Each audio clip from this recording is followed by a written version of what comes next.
Axis of evil. Axis of evil. Axis of evil.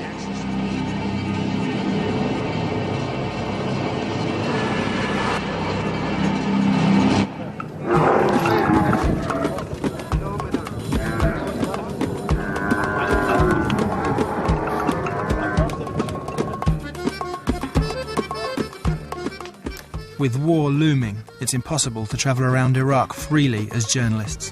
So we've come to Syria to join an archaeological tour that covers most of the country. For the time being, it's the last tour of its kind into Iraq. We're in Palmyra, which is our last stop before we go into Iraq. We've just been grilled again by our guide, who's told us, was double-checked that we can't take in mobile phones or laptops. He asked us if we had any guns as well, and said that we cannot mention Saddam in any way at all, even amongst ourselves, because the coach and the hotel rooms are all going to be bugged. If we do need to mention his name anyway, we're going to call him Ted.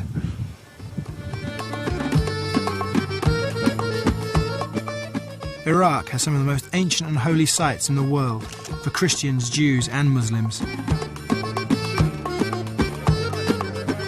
One group toasted their expedition, but recent history means that few people know about Iraq's glorious past. Even fewer want to come and see it. It's a 3-hour journey to the Iraqi border. On the way, we pass scores of lorries ferrying goods to Iraq. There may be sanctions, but Iraq has a black market worth tens of billions of dollars a year, all of which goes straight to Saddam. I'm with my producer Elizabeth. We have one small camcorder, and we haven't told anyone who we are or what we're really doing. We're at the Iraqi border, waiting to go through, and all men under 60 and all women under 50 have to have an AIDS test, which we've just had. But we all got tested, and they didn't take our names, so they've got no idea whose sample belongs to who. I made sure they just took stuff out and didn't put anything in. And the doctor leant over to me and he whispered in my ear, he said, "I can help you with your blood for $5. And I said, "Oh, okay, my blood is fine." So I don't know if he's trying to get me in trouble for offering bribes or if he thinks I'm HIV positive and he can bail me out. The perfectly paved road to Baghdad is Iraq's main supply route, so it's a prime target for any military campaign.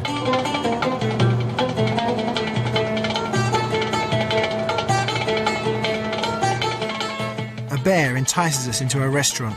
Saddam is running for re-election, and everyone is certain that war is inevitable. Life is as normal as ever in Iraq. From the moment of our arrival, Ted's image is everywhere, accompanied now by his election slogan. And just as it's clear who you're supposed to love and vote for in Iraq, it's also clear who you're supposed to hate.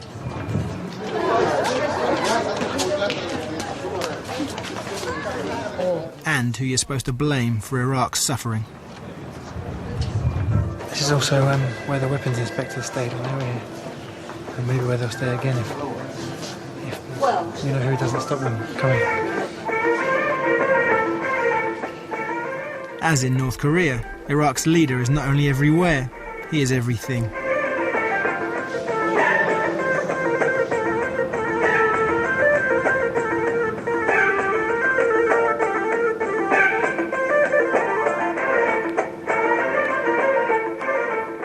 Television in Iraq is the Saddam show.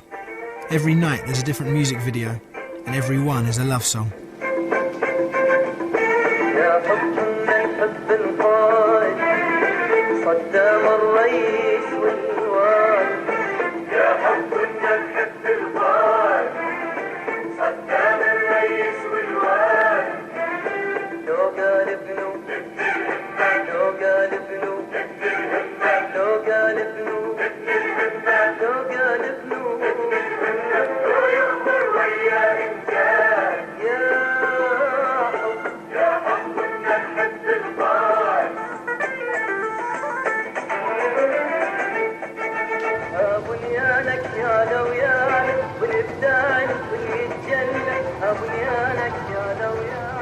The black market billions are being well spent in Baghdad.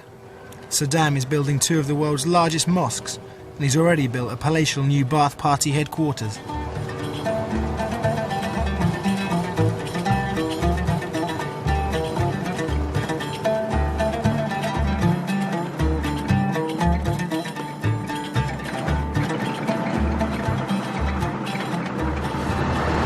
Birthday on the bus. It's America, they're the only American on the tour. So they baked in a chocolate birthday cake, which is a good sign. The tour is tightly controlled. Mohammed is our minder from the Ministry of Information. His job is to make sure it's only archaeology that we're filming. In the way Saddam builds monuments to himself, the ancient Mesopotamians built ziggurats. Ziggurats are temple mounds, the meeting place between heaven and earth. This one dates back to the 15th century BC. Many of these sites are unprotected, but Saddam isn't above using archaeology, like people, as a shield. These sites offer protection for his weapons. He knows the West will be reluctant to bomb this crumbling world heritage.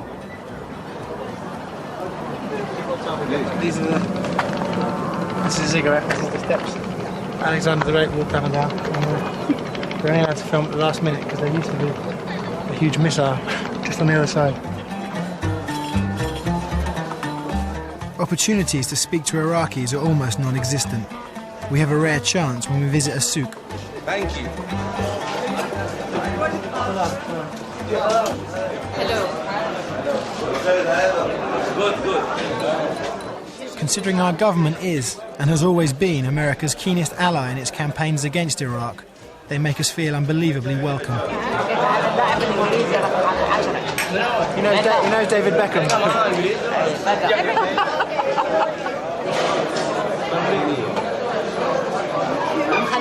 It's election week in Iraq, but with our minders nearby, we can't talk about politics or war. Anything else you discussed? No, we can't talk about anything apart from David Beckham. And we were very welcome, that's all we can say.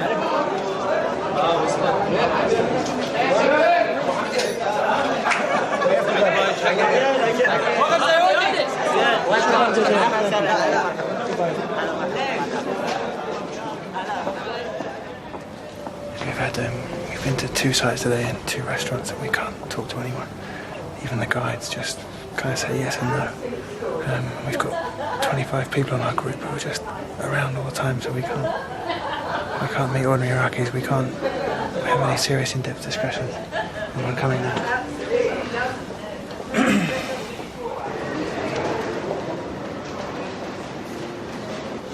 Got the complete works of Saddam. Revolution in the Young, current affairs in Iraq, 1 trench or 2. Do you have a lot of business? No.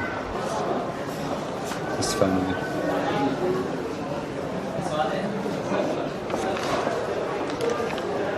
This is his wife, his daughter. In the end, we just buy a postcard. Greetings from Iraq, we'll get this one. And try on some familiar Arab headwear. How's it feel so far? It feels good, feel noble. This one, Yasser Arafat.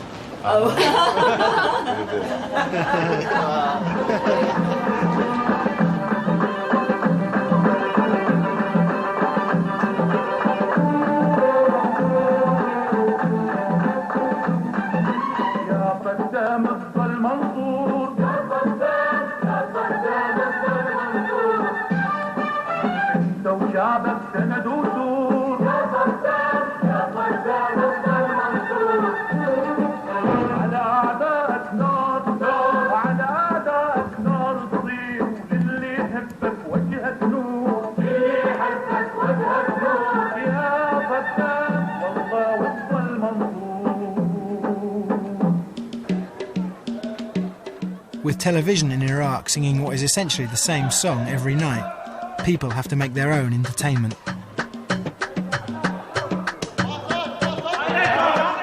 Football is played everywhere, even on the most sacred archaeological sites. This desert castle, recently renovated for use in a B-movie, has more footballers than tourists. It could just be me, but I felt sure that when they spoke about Manu, Iraqis' faces lit up in a way they didn't when they spoke about their love for Saddam.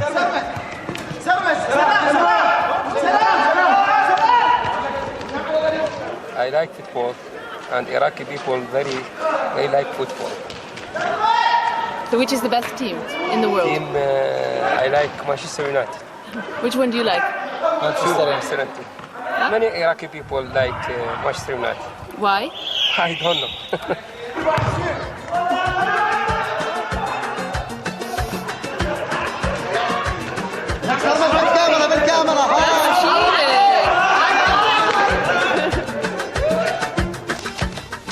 This is the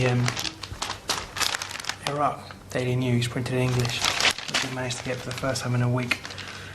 This is 2 days before the election, and the leader column says, Iraqi's dedication and love to the notable leader, President Saddam Hussein, is of a special kind. It is that kind of love which the history of humanity will embroider in the memory of the coming generations.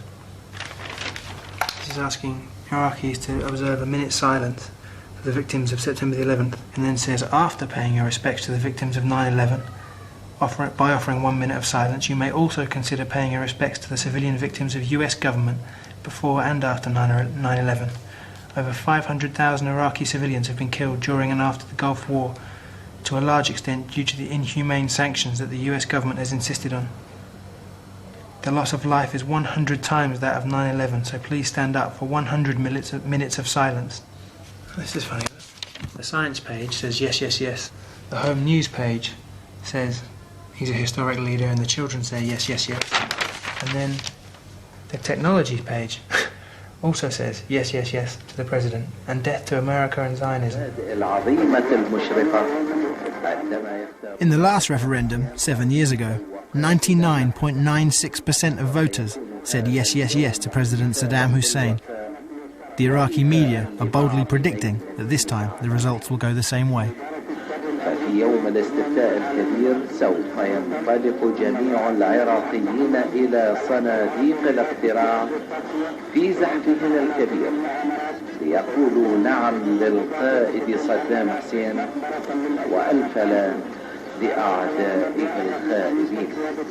وما كان صدام إلا ضميرا وحلما ككوكب بدرا أغر فأشرق فينا بهاء وكبرا وإنا نباهي بهذا الكبر.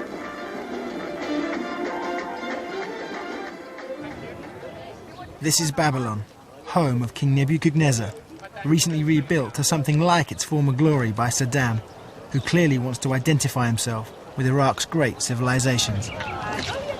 My name is Muna. So I shall accompany you to see Babylon. You are welcome here in Babylon. Thank you. Nebuchadnezzar was a conqueror and a builder. Under his rule in 600 BC, Babylon flourished as the epicenter of an empire and spawned a magnificent era of science, art and decadence. So now we are in center of Babylon. Yeah, what does that say? He said, I am Nebuchadnezzar, the king of Babylon. Oh, does it? I built this gate for my goddess Ishtar. Oh. Ishtar, the goddess of beauty and love. Little remains of the original Babylon. Saddam has rebuilt it, printing his name on every 100th brick. This is a stamp in Arabic. President Saddam Hussein, leader of Iraq, rebuilt this place which belonged to Nebuchadnezzar. Here Alexander the Great died also. Discovered by German in 1902. In one corner, the German found structure. They believe that this is the foundation of the Hanging Gardens. All these things happened in this place. Not mentioning Saddam is difficult in Babylon. As well as the bricks, he has built a huge palace right next to the site. What are they building here? No, they excavate. They're excavating here? Yes. So we can't film over there because of the excavation site. It's not because of the palace, it's because of the excavation site. We're told not to film the big white building. We're supposed to be ignoring recent history on this archaeological tour, but Saddam's flamboyance makes this impossible. the lion symbol of Babylonian power. And the person under the lion, the enemy, anyone who want to conquer Babylon, break into Babylon by force, killed by lion. Okay, say cheese.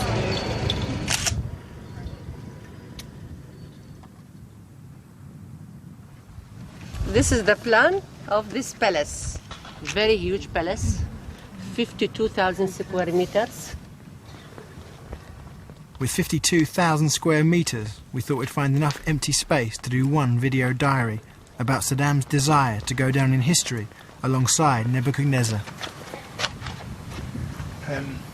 So the whole place has been rebuilt under Saddam. He's put these bricks everywhere, obviously thinking that he's going to be...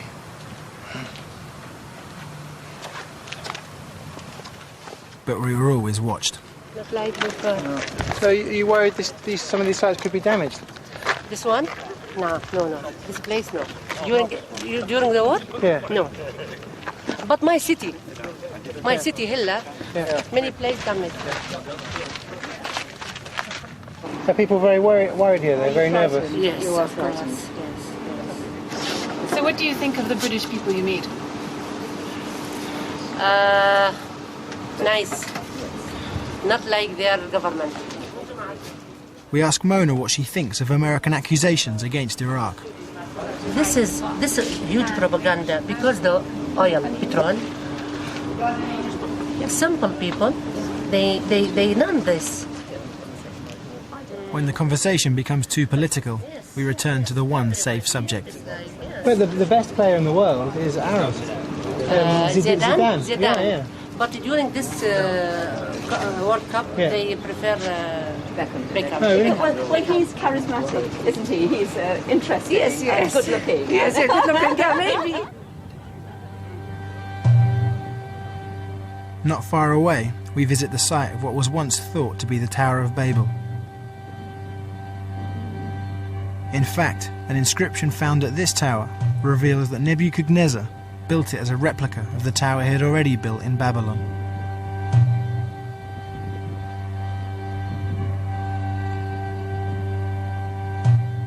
In the Old Testament, the Tower of Babel was destroyed as a punishment for man's arrogance in thinking himself divine.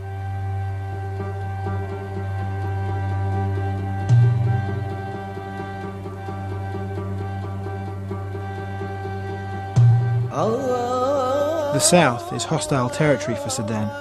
Iraqis here are Shia Muslims and Saddam is a Sunni. The two strains of Islam have been in conflict since the year 680, when there was a dispute about who was the Prophet Muhammad's rightful heir.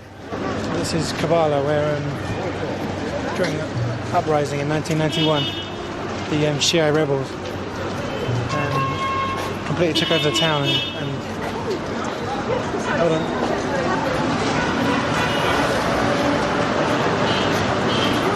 Two soldiers looking at us as we speak. Shias form a 63% majority in Iraq. Only 15% of the population is Sunni. Ask Mohammed what the signs say.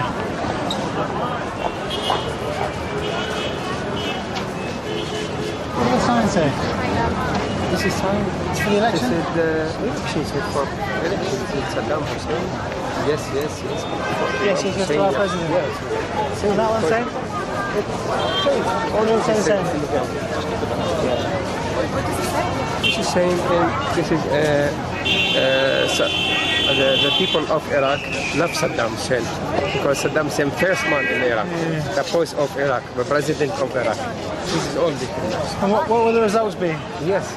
What will the result of the election be? All Iraqi. Everyone will vote. All Iraqi people vote Saddam Hussein.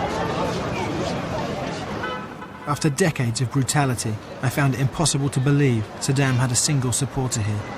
Can we stand out just a bit there?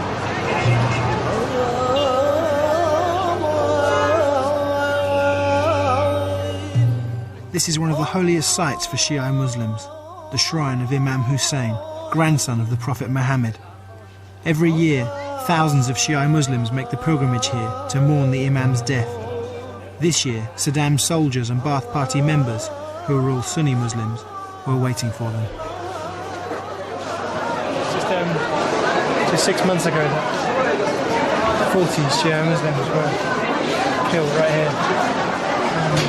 Just 6 months later, there are Saddam election posters everywhere. There's not a single opposition candidate. Every major Shiite site is now also famous for a string of massacres and assassinations. But just to show who's boss, Saddam's image is everywhere, around and even inside the mosques. Can you tell us what it says? This? Yeah, can you...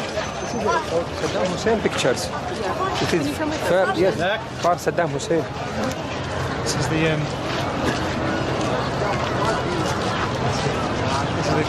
quietest part of the whole area, I think. Saddam's billions aren't being spent in the south. Apart from Saddam's murals, everything here is on the point of collapse.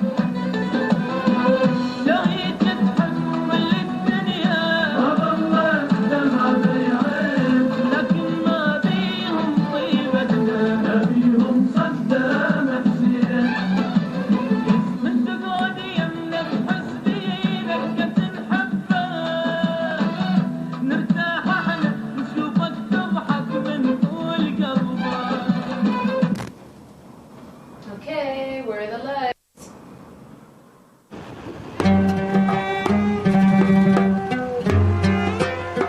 But Iraqis have become great at somehow keeping things working.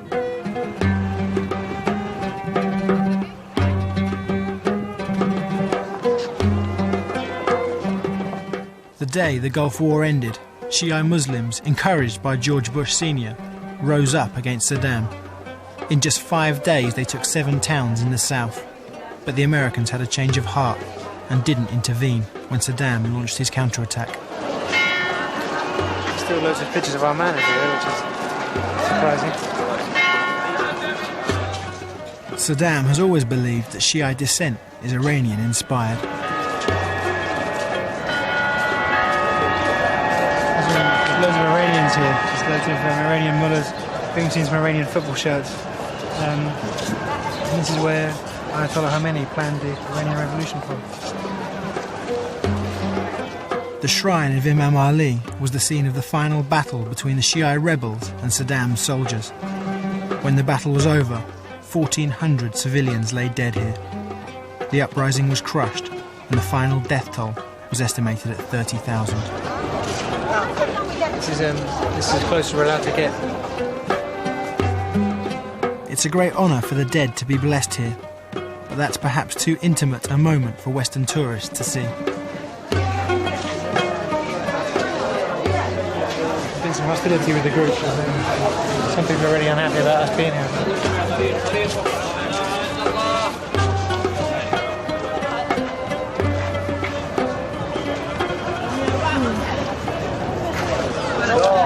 This is also the site where the Grand Ayatollah was murdered on his way home with his 2 sons. And 4 Ayatollahs have died in very suspicious circumstances over the last 3 or 4 years. Away from the shrine, and the people are as friendly as ever. Speak English? English.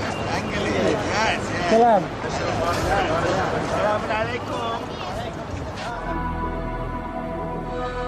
The south is also home to what remains of the Marsh Arabs, whose 5,000-year-old culture has just about been destroyed. During the Iran-Iraq War, the Iranians had some of their greatest successes here. In retaliation for this, and the 91 uprising, Saddam sprayed the area with mustard gas and napalm.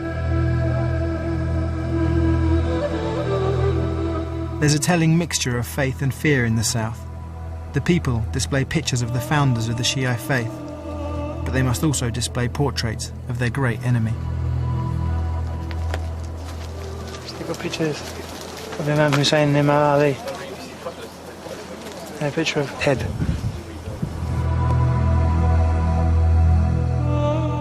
Although we're in the cradle of civilization, surrounded by the cities of the Old Testament, we are almost completely alone. This is the site of Uruk, which was continuously inhabited from 4000 BC right up to the 5th century AD. it should be one of the most popular ancient sites on Earth.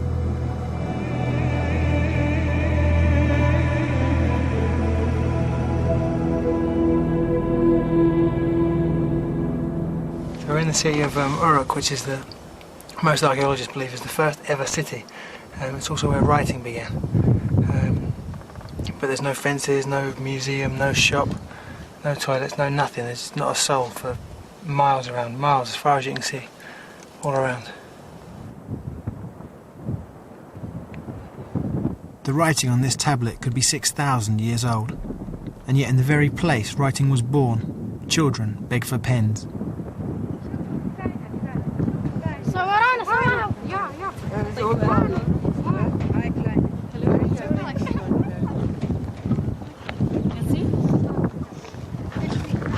Oh, very nice.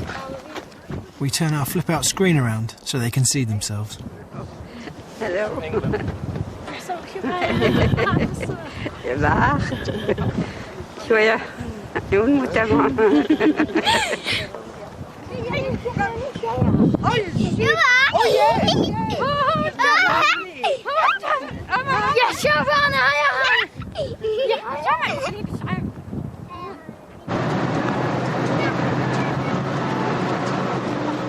There were once approximately 500,000 marsh Arabs here, but with most of their land either poisoned or bone dry, only 50,000 now remain.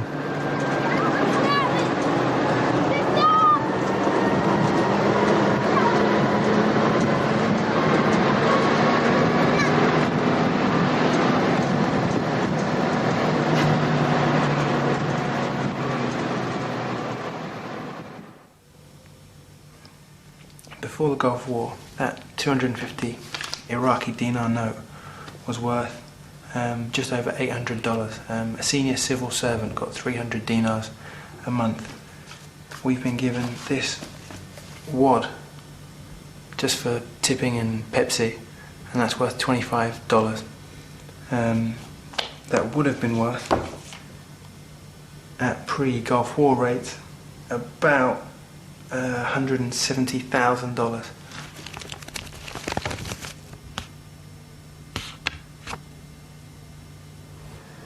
ارتكبت إدارة الشر الأمريكية وتابعتها الذليلة بريطانيا جريمة جديدة لتضاف إلى سجلهما الأسود ضد العراق الصامد، عندما قصفت غربانهما الشريرة الأحياء السكنية في مدينة الكوت، في حين يصبح مجمل الطلعات التي نفذتها هذه الغربان من القواعد العسكرية في تركيا والسعودية وأرض الكويت 43,669 طلعة معادية.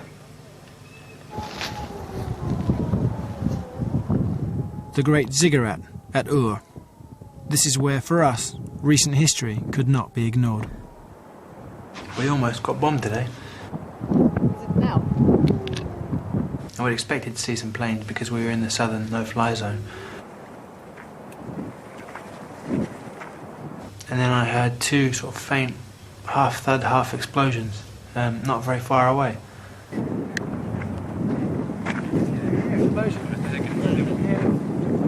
And then the guides waved us over and pointed, and we could see a big puff of smoke rising. Now it's American is bomb. Every day? Yes, every day. After the bombing, we couldn't, or after the missile strike, we couldn't go to the next site because there were two huge ground-to-air missiles right next to the site. We drove past and kept on driving.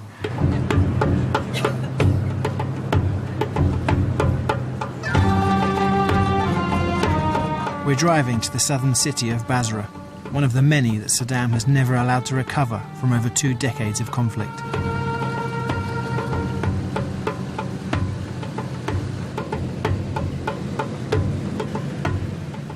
This area is visibly militarized, and we're warned repeatedly not to film. Some of the other tourists are becoming anxious about our camera.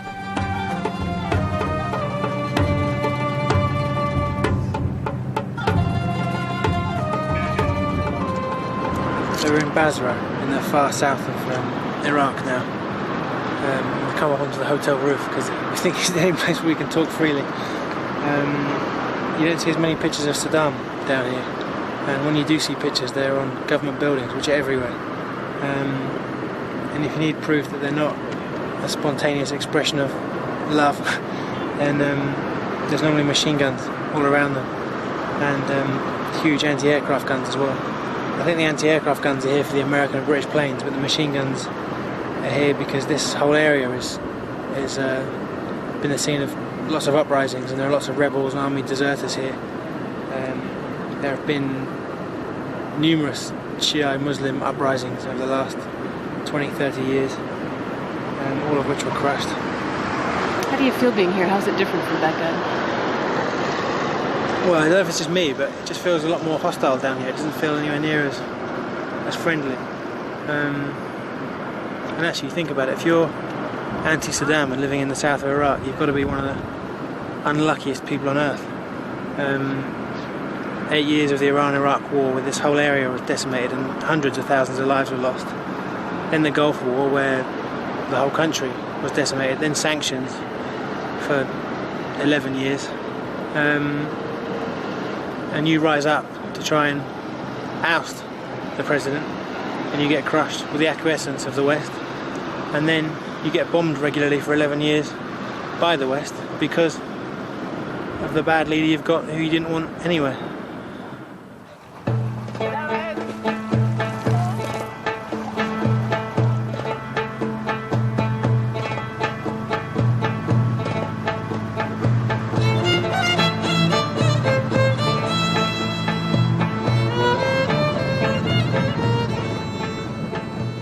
Basra was once known as the Venice of the East.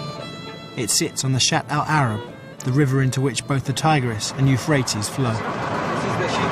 American. From when? From 1990.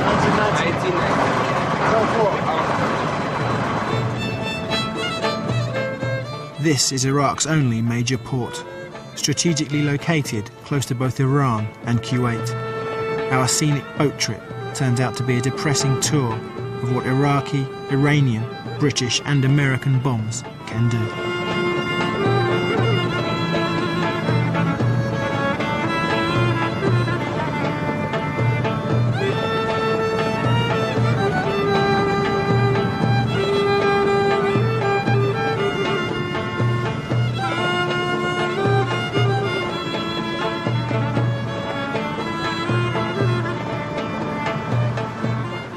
For a few brief hours, we break free from the official tour and follow Mohammed to the Museum of Hostile Persian Shelling, a name that ignores the fact that Saddam started the Iran-Iraq War. Mohammed was a law student in the early 80s, but was conscripted to fight in what turned out to be a pointless 8-year conflict. It's a part of bomb. So these were all found around the city? Yes. This is one. Various splinters.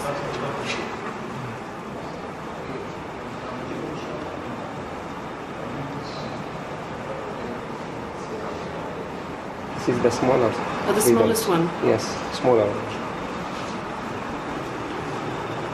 It's just a baby. Born 1980. 1980. And dead 1981. This is the 91 war.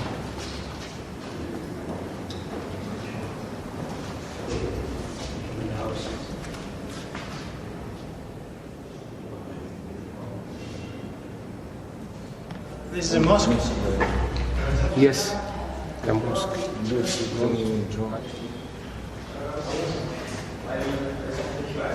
No difference. No difference for bombs. In mosque, church, citizen, soldier, officer. No difference. All difference. Guys. You see? All children. You see? I'm very sad. What do you do? This is my country. Do you think this could happen again? I think. You think it will? I don't know.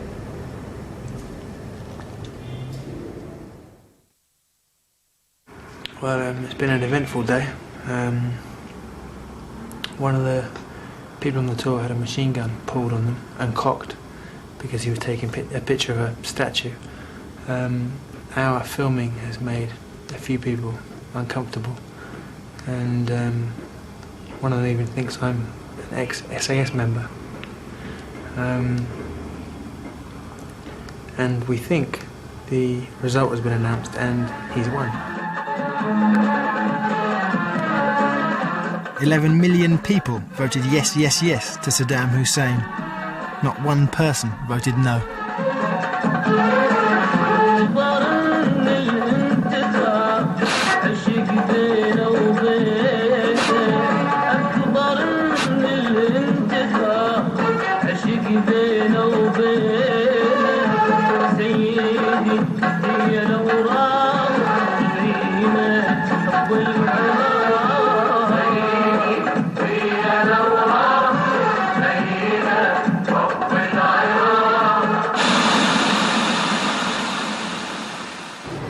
I don't know if you can hear the music outside, but there's music blaring, there's trumpets being played, drums being beaten, there are women screaming in celebration, and it sounds like there is a massive celebration going on out there. But when you go out to the balcony,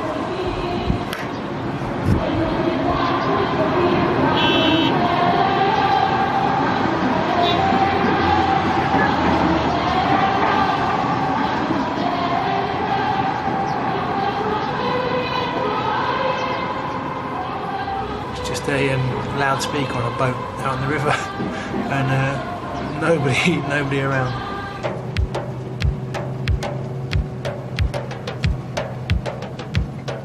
It takes a day to drive back to Baghdad.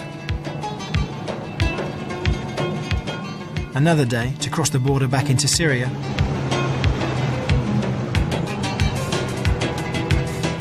And we arrive in Damascus just in time to catch Saddam's acceptance speech.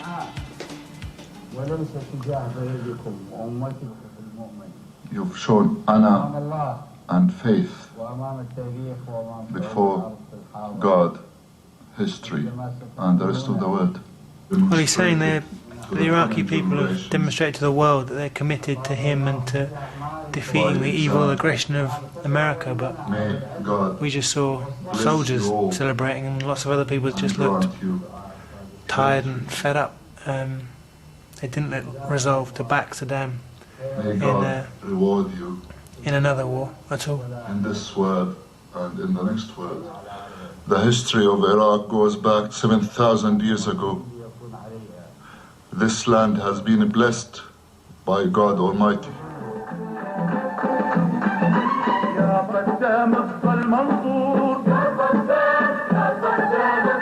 More in a moment. Ben's in Syria, Iran, Libya and Cuba next.